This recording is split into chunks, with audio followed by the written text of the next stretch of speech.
Hi நண்பர்களே, பலர் கூறுகிறார்கள் நெட்வொர்க் மார்க்கெட்டிங் ஒரு மித்யா. நெட்வொர்க் மார்க்கெட்டிங்கில் மோசடி நடக்குமா, நிறுவனம் ஓடிவிடுமா, நிறுவனம் எங்கும் பேசுகிறது.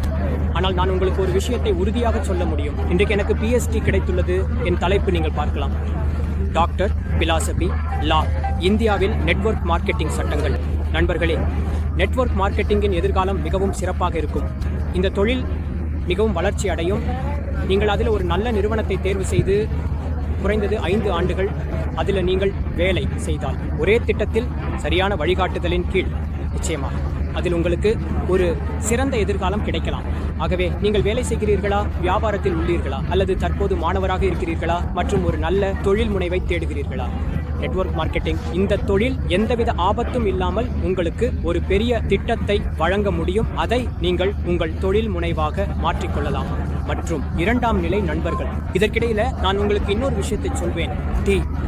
இந்தியாவில் இந்த சட்டம் வளர்ந்து வருகிறது.